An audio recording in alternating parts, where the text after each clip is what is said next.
Hello friends, welcome to SSC coaching centre. दोस्तों, आज का वीडियो गणित का बहुत ही स्पेशल होने वाला है। जो जानकारी आपको नहीं है वो जानकारी दी जाएगी आज के वीडियो में। तो चलिए स्टार्ट करते हैं। पहला प्रश्न है, निम्नलिखित में से कौन सा पूर्ण वर्ग का इकाई अंक नहीं हो सकता है। पूर्ण वर्ग का मतलब है, जैसे आपने क्या किया कि दो का वर्ग कर लिया। दो का वर्ग कितना होता है भाई? चार। और भी कोई संख्या ले लो, मान लीजिए छह का वर्ग आपने कर लिया। छह का वर्ग कितना होता है? 36 होता है। लेकिन इसमें कह रहा है कि पूर्ण वर्ग का इकाई अंक नहीं हो सकता। जैसे कि छह का हमने पूर्ण वर्ग किया, 36 हुआ। इकाई अंक कितना है हमारा? 6 है। यहां पर इकाई अंक 4 है। तो ये तो हमारे पूर्ण वर्ग के इकाई अंक है। हमसे कह रहा है कि ऐसी कौन सी संख्या होगी कि हम पूर्ण वर्ग कर लें और उसका इकाई अंक ना हो। अब यहां पर मैं आपको एक कंडीशन दिखा देता हूं कि मैं एक का स्क्वायर कर दूंगा तो एक होगा, और दो का स्क्वायर कर दूंगा तो चार, तीन का स्क्वायर कर दूंगा 9 हो जाएगा, ठीक है। और चार का स्क्वायर 16।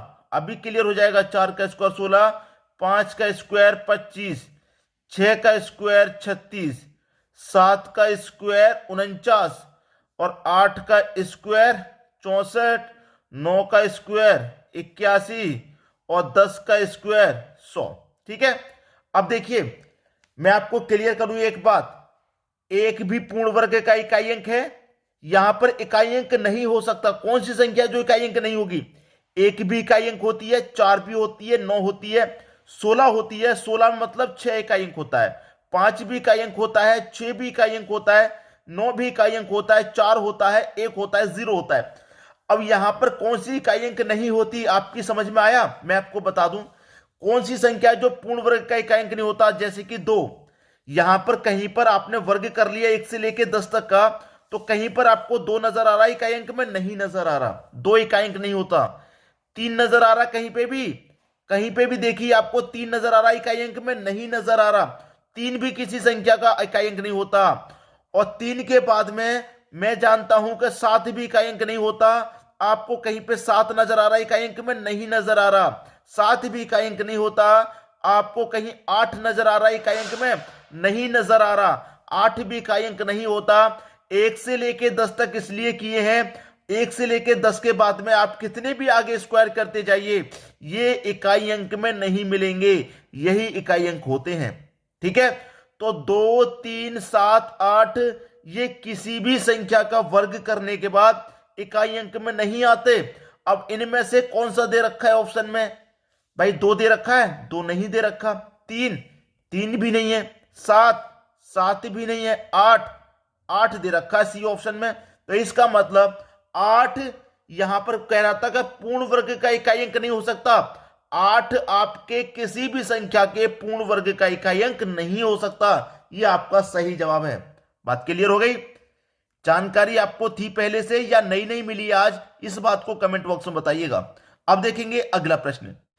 अगला प्रश्न है, तीन संख्याएं 5, 7, 12 के अनुपात में हैं। तीन संख्याएं, ये पहली संख्या हो गई, ये दूसरी संख्या हो गई, और ये तीसरी संख्या हो गई। अनुपात है 5, 7 और 12 का। ये आपके पास अनुपात है। ठीक है। ये आपके पास अनुपात हो गए। अब कह रहा है, यदि उनमें से पहली तथा तीसरी संख्याओं का योग दूसरी से 50 अधिक हो। यहां पर जो बात कही गई है उसे ध्यान से देखिए। यहां पर कह रहा है, पहली तथा तीसरी संख्या का योग दूसरी संख्या से 50 अधिक हो। भाई पहली और तीसरी संख्या का योग कितना भैया? 12 और 5 17 है। ठीक है। और दूसरी संख्या मेरी कितनी है? 7 है। तो पहली और तीसरी संख्या का योग कितना है? 17। तो ये 7 से कितना अधिक है? 7 से कितना अधिक है? आप बोलेंगे 7 से 10 अधिक है। अनुपात में दोनों का योग, पहली संख्या और तीसरी संख्या का योग अनुपात में कितना अधिक है भैया? दूसरी से 10 अधिक है। और रियल में कितना अधिक है? 50 अधिक है। तो 10 की वैल्यू 50 के बराबर है कि नहीं है? आपसे क्या पूछा बता दो। आपसे कह रहा है कि तीनों संख्याओं का योग कितना होगा। तीनों का योग पूछ रहा भाई। पहले तो 10 का यहां से 5 से डिवाइड करेंगे तो एक का मान निकल आएगा आपका 10। एक का मान देखिए, 10 से काटा दिए, 10 पंजे 5, एक का मान निकल के आ गया 5। अब एक का मान 5 निकल के आ गया। आपसे पूछ रहा है कि तीनों संख्याओं का योग, तो तीनों का योग कर दो भाई। या तो तीनों का अनुपात जोड़ के कर दो या तीनों का अलग अलग निकाल के कर दो, कैसे भी कर दो। जैसे कि मैं करूं 5 का करूं 5 से गुना 25, 5 सत्ते 35, 12 पंजे 60, जोड़ दो 60 और 35 95, 95 25 जोड़ो 120, आपका आंसर आ गया 120। आप चाहते अलग अलग नहीं निकाल के डायरेक्ट निकाल लेते। 5 और 12 भाई 7 और 5 12, 12 और 12 24 हो गया। इस अनुपात के योग से ही सीधे सीधे 5 का गुना कर देते, तब भी कितना आ जाता, तब भी 120 आ जाता। ऐसे कर लो। बात क्लियर है? कैसे भी करेंगे, जानकारी पूरी मिलेगी आपको। कमेंट बॉक्स में बताया करो कि सीखने के बाद कैसा लग रहा है आपको। ठीक है, अब देखेंगे अगला प्रश्न। अगला प्रश्न है, अनिल किसी कार्य को 2/3 भाग को 18 दिनों में पूरा कर सकता है। अनिल किसी कार्य का 2/3 भाग, कोई भी कार्य है उसका 2/3 भाग कितने दिन में, 18 दिनों में पूरा कर सकता है। इतना क्लियर हो गया, 18 दिन में पूरा कर रहा है। अब 2 से 18 कट जाएगा 9 बार में, क्योंकि बराबर में है, और 3 का गुना 9 से हो जाएगा, कितना होगा 3 दिन में 27 हो जाएगा ये। ठीक है, 27 हो गया, 27 हो गया, पूरा कर सकता है। सुनील की क्षमता अनिल से दोगुनी है, तो सुनील उस कार्य को कितने दिनों में पूरा करेगा। भाई प्रश्न में कुछ भी नहीं है, अब तो ये तो प्रश्न हो ही गया। हो गया कि नहीं हो गया, कुछ है प्रश्न में। देखिए, अनिल किसी कार्य का 2/3 भाग को 18 दिनों में कर रहा था, 2/3 भाग को 18 दिन में कर रहा था। अब मैंने 2 से 18 कटा दिया, 9 बार में 3 का गुना 9 से कर दिया, 27 हो गया। इसका मतलब कार्य है कितना, टोटल 27 कार्य ही तो है। कितना कार्य है, 27 कार्य है टोटल। अब अनिल ने किया 27 कार्य, ठीक है। अब सुनील की जो क्षमता है वो अनिल से दोगुनी है, इस अनिल से दोगुनी है सुनील की क्षमता, इस अनिल से दोगुनी है सुनील की क्षमता। जब सुनील की दुगनी है तो सुनील तो भैया आधा समय लगेगा, तो 2 से डिवाइड कर दो, आधा समय लेगा तो कर दो भैया 2 से डिवाइड, तो 27/2 आपका आंसर हो जाएगा। बी ऑप्शन बिल्कुल सही। भाई मान लीजिए मैं किसी कार्य को 27 दिन में कर रहा हूं, मैं अपनी बात कर रहा हूं, मैं किसी कार्य को 27 दिन में कर रहा हूं, ठीक है, और मेरा कोई भाई है उसकी कार्य क्षमता दोगुनी है, तो वो तो आधा समय लगेगा, तो 2 से डिवाइड कर दूंगा कि नहीं होगा, दुगनी है जब मुझसे कोई कार्य क्षमता। भाई मान लीजिए मैं कुछ भी काम करूं, जैसे कि मान लीजिए मैं एक दिन में 4 गड्ढे कर सकता हूं, एक दिन में 4, और कोई मेरा भाई है उसकी कार्य क्षमता दुगनी है, तो वो 8 गड्ढे कर देगा, नहीं कर देगा, एक दिन में कर देगा कि नहीं कर देगा, क्योंकि उसकी दुगनी है, वो आधा ही समय लेगा, उतना ही समय लेगा कि नहीं लेगा। एक दिन में मैं 4 गड्ढा कर रहा हूं और वो 8 कर देगा, क्योंकि उसकी कार्य क्षमता दोगुनी है, करेगा कि नहीं करेगा। तो यही होता है, बस इन प्रश्नों में कुछ भी नहीं है, सीधा सीधा प्रश्न दिया गया है। 27 दिन में कर रहा है ए, उसका आधा समय लेगा भैया सुनील, क्योंकि उसकी कार्य क्षमता दुगनी है। बात समझ में आ गई। अब देखेंगे अगला प्रश्न। अगला प्रश्न है, साधारण ब्याज पर उधार दी गई एक राशि 2 वर्षों बाद 720 रुपए और फिर 5 वर्षों बाद 1020 रुपए हो जाती है, मूलधन ज्ञात करें। यहां पर इस प्रश्न में बहुत कंफ्यूजन है। मैंने पहले ही बोला था कि आज के वीडियो में आपको बहुत कुछ सीखने को मिलेगा। आपसे कहा गया है कि कोई राशि 2 वर्षों में कितनी हो रही है भाई, 720 रुपए हो रही है सीधा सीधा, और फिर 5 वर्षों के बाद 1020 हो रही है। बहुत सारे बच्चे क्या करते हैं कि यहीं पर 5 वर्ष लगा देते हैं और प्रश्न को निकालते हैं। बिल्कुल सही है, वो भी होता है, लेकिन प्रश्न को समझ लीजिए। यहां पर पहले कह दिया कि 2 वर्षों के बाद इतनी हो गई, और फिर उसके बाद में 5 वर्ष के बाद 2 वर्ष यहां पर हो गए, फिर उसके 5 वर्षों के बाद ये फिर नाम का जो शब्द रहेगा, ये 2 वर्ष में हो गए हमारी 720, और फिर का मतलब है, जैसे कि मान लीजिए आप कहीं पर गए, जैसे कि मैं आपको समझाऊं, आप कहीं पर गए, आपको 2 दिन लगे कहीं पहुंचने में, ठीक है। मान लीजिए आप दिल्ली गए, दिल्ली पहुंचने में 2 दिन लगे, फिर दिल्ली से आप मुंबई गए, वहां पहुंचने में 5 दिन लगे, तो 2 दिन तो दिल्ली के हो गए और 5 दिन बंबई के हो गए, टोटल 7 हो गए कि नहीं हो गए। बस वही मेथड यहां पर है कि यहां पर 5 वर्ष बाद की बात कही है, तो 2 वर्ष ये और 5 वर्ष ये, टोटल वर्ष हो गए 7, ठीक है। 7 वर्ष में राशि हो रही है 1020। उम्मीद करूंगा सभी को समझ में अच्छे से आ गया। तो 2 वर्ष से 7 वर्ष यहां पर जो लगे हैं वो 5 वर्ष अधिक लगे। जैसे कि आप 2 दिन में दिल्ली पहुंचे, फिर 5 दिन में मुंबई, टोटल 7 हुआ था। 2 दिन से दिल्ली के बाद में मुंबई जाने के लिए 5 दिन लगे, वही 5 दिन यहां पर लग रहे हैं आपको, ठीक है। 5 वर्ष लग रहे हैं, और 5 वर्ष में राशि कितनी बढ़ रही है उसे लगा लो, 720 से 1020 हो गई। भाई 720 से 1020 हो गई, कितनी राशि बढ़ गई? 300 बढ़ गई। 5 वर्ष में कितनी बढ़ गई? 300 बढ़ गई। जब 5 वर्ष में 300 बढ़ेगी तो 1 वर्ष में कितनी बढ़ेगी भैया? 1 वर्ष में 60 बढ़ेगी। 1 वर्ष में 60 बढ़ेगी, 2 वर्ष में 120 बढ़ेगी। बढ़ेगी कि नहीं? तो यहां पर हमारी राशि 2 वर्षों में 720 हुई थी। इसमें क्या है? ब्याज शामिल है 2 वर्ष का, और 2 वर्ष का ब्याज 120 है। तो इस 720 में 120 हमारा ब्याज है 2 वर्ष का। अगर मैं इस ब्याज को निकाल दूंगा तो मुझे मूलधन मालूम हो जाएगा। तो 720 में से 120 निकाल दूं, मूलधन मालूम हो जाएगा मेरा 600 रुपया मेरा मूलधन है। यही मेरा आंसर हो गया 600 रुपये, बी ऑप्शन। आशा करता हूं सभी को बहुत आसानी से समझ में आ रहा है। अब देखेंगे अगला प्रश्न। अगला प्रश्न है, साधारण ब्याज पर 15% वार्षिक दर से प्रति माह 1200 रुपए कमाने के लिए धीरज को कितनी रकम की आवश्यकता होगी? मतलब 100% का मान निकालना है। अब यहां पर रेट दे रखा है वार्षिक, और जो रकम कमा रहा है वो मासिक कमा रहा है, प्रति माह 1 महीने में कमा रहा है। भैया 1 महीने में वो 1200 कमा रहा है, तो यहां पर जो रेट है वो प्रति माह का तो है नहीं, 1 साल का है। तो हम क्या करें, उसकी कमाने की क्षमता को 1 साल में कितनी कमा रहा है उसे निकाल लेते हैं।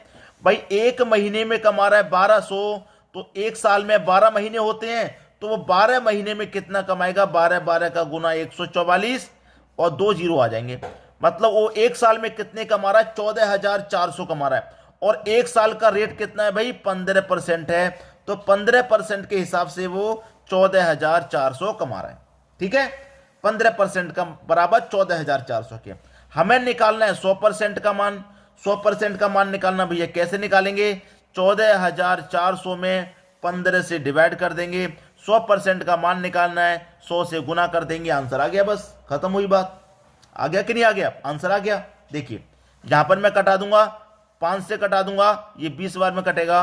5 से कटा दूंगा, 3 बार में कटेगा। अब 3 से मैं इसको कटाऊं, ये 3 चौक के 12, 2 बचेगा 24, 3 अट्ठे 24, और ये 2 जीरो 4800 हो गया। 4800 का गुना 2 में कर दूंगा तो 1 जीरो 2 जीरो 3 जीरो आ जाएंगे लास्ट में, 3 जीरो ले लो पहले। अब 48 का गुना 2 में कर दूंगा 96, तो ये हो जाएगा 96,000। कितना? 96,000 हो जाएगा। क्लियर हुई बात? कितना हो गया भैया? ये हो गया 96,000। और 96,000 कहां पर है? डी ऑप्शन में। यहां ऑप्शन टाइप करने में 1 जीरो मिसिंग है, यही आपका सही जवाब है 96,000। क्योंकि कैलकुलेशन हमारी बिल्कुल सही है, टाइपिंग में मिस्टेक हो गई है यहां पर ऑप्शन नोट करने में। ठीक है, आपके प्रश्न का सही जवाब आपको मिल गया। अब देखेंगे हम अगला प्रश्न। अगला प्रश्न है, 15% एल्कोहल वाले 20 लीटर मिश्रण में कितना पानी मिलाया जाए कि मिश्रण में एल्कोहल की मात्रा 12% हो जाए? क्या सवाल दिया गया है भाई, बेहतरीन सवाल। एक तरफ है एल्कोहल और एक तरफ है पानी। ठीक है, 20 लीटर का मिश्रण है टोटल। अब यहां पर कह रहा है कि एल्कोहल की मात्रा 12% हो जाए। अभी तक इसमें यह नहीं पता कि एल्कोहल कितना है, पानी कितना, नहीं पता। क्या पता है आपको? आपको पता ही नहीं है। आपसे बस इतना कह दिया कि 15% एल्कोहल वाले 20 लीटर मिश्रण में आपका जो कितना पानी मिलाया जाए कि एल्कोहल की मात्रा 12% हो जाए। ऐसा कुछ है ही नहीं प्रश्न में। हमारे पास बस ये है कि 20 लीटर का मिश्रण है। ठीक है, 20 लीटर का हमारे पास मिश्रण है जिसमें कि 15% क्या है? आपका एल्कोहल है। कितना एल्कोहल है भाई? 15% आपका एल्कोहल है। यही कह रहा है 15% आपका एल्कोहल। अगर मैं एल्कोहल को 15% यहां पर ले लूं तो मेरा पानी कितना हो जाएगा? 85 हो जाएगा। भाई कोई भी मिश्रण होगा अपने आप में 100% होता है। 100% में से जब एल्कोहल आपका 15 है तो पानी 85 हो जाएगा। हो जाएगा कि नहीं? फिर कह रहा है कि एल्कोहल की मात्रा 12% हो जाए। अगर मुझे एल्कोहल की मात्रा 12% करनी है तो पानी की मात्रा कितनी बचेगी? 88% बचेगी। तभी तो 12 और 88 मिलकर के 100% होगा मिश्रण। कोई भी मिश्रण हो वो अपने आप में 100% होता है। जब एल्कोहल 15 होगा तो पानी 85, जब एल्कोहल 12 हो जाएगा तो पानी 88 हो जाएगा। ठीक है, आपसे क्या कह रहा है प्रश्न में? आपसे प्रश्न में उसने कहा है कि कितना लीटर पानी मिलाया जाए। मैं याद कीजिए वो ट्रिक जो मैंने आपको बताई थी कि जो मिलाया जाए या घटाया जाए उसे काम में नहीं लेते। पानी मिलाने की बात कर रहा है तो पानी वाला काम में नहीं लेते। याद आ गया कि नहीं आ गया? आ गया, याद आ गया। तो क्या लेंगे काम में भैया? कितना है लीटर? 20 लीटर मिश्रण है। ठीक है, ऊपर वाली वैल्यू ऊपर, नीचे वाली नीचे। ठीक है, बताया है कि नहीं पहले? नीचे वाली नीचे कर लीजिए प्रश्न को सोल्व। क्या कुछ बचा है प्रश्न में? 2 से कटा दो 6 बार में, 2 से कटा दो भाई 10 बार में। ठीक है, कटा दिया। अब देखिए 3 से कटा दूंगा 2 बार में, 3 से कटेगा 5 बार में, 2 से कटेगा 10 5 बार में, 5 5 25, कितना हो गया भाई? 25 हो गया। अब देखिए यहां पर 25 हो गया। हमारे पास पहले कितना मिश्रण था? 20 लीटर था। 20 लीटर से कितना हो गया भाई? 25 हो गया। कितना बढ़ गया? 5 बढ़ गया। तो इसका मतलब कितना पानी मिलाया जाएगा? 5 लीटर पानी मिलाया जाएगा। पहला ऑप्शन सही हो जाएगा। आगे बात समझ में? कोई दिक्कत नहीं किसी को? एक एक प्रश्न आसानी से बताऊंगा क्योंकि एग्जाम निकालना है। ठीक है, और मेरी बस एक बात आपसे रिक्वेस्ट है कि कोई भी वीडियो मैं अपलोड करता हूं उसको शेयर करने के लिए जरूर बोलता हूं, क्योंकि बहुत सारे बच्चे हैं जो ऐसे ही प्रश्नों की तलाश में बैठे हुए हैं कि कहीं से ऐसे प्रश्न सीखने को मिल जाएं, और आपका काम यह बनता है कि उन तक वीडियो को पहुंचाया जाए, वो भी सीख पाए। ठीक है दोस्तों, अपनी जिम्मेदारी को पूरे अच्छे से निभाइए। अपना कोई रिलेटिव है, कोई भी फ्रेंड्स है, एग्जाम की तैयारी कर रहा है, तो उस तक वीडियो को शेयर जरूर कर दिया करें। ठीक है दोस्तों, धन्यवाद।